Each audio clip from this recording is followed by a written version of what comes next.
If you want something that you can do without appealing to any higher authorities, such as government or whatever, I can't think of an easier out than changing your diet. You can start tonight.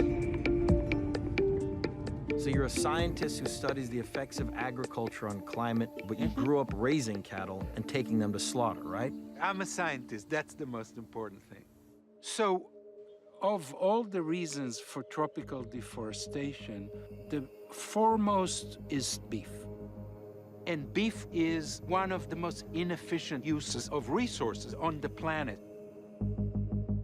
In the US, 47% of land is used for food production. And of that, the lion's share is just to grow feed for cattle.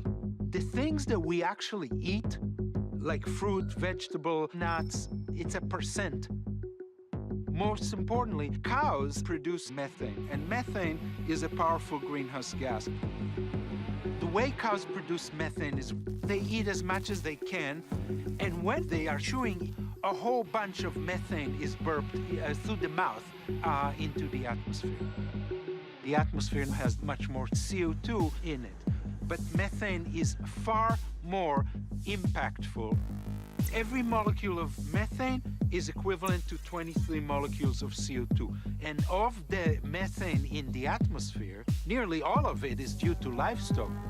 In comparison to emissions from other sources, what kind of percentage are we talking about come from the consumption of beef? About 10–12% of the total US emissions is due to beef. It's staggering. But it's very easy to envision a dietary shift, even as minor as switching, let's say, from beef to an alternative, let's say even chicken. The chicken will require 20% of the land and 10% of the greenhouse gas emissions. And if you compare rice or potato or wheat, beef requires 50 times as much land. So even cutting the amount of beef that you eat in half or by a quarter could make a significant difference. Very significant. Do you at all think that that's even a possibility, considering that beef is so a part of our culture? Maybe not everybody is ready to eat tofu, 24/7. I get that. But even if you just have to have some flesh between your teeth, if you switch to chicken, you will have eliminated 80% of what you emit, depending on where you're coming from. Let's face it, it's fairly easy to switch your diet from one choice to another.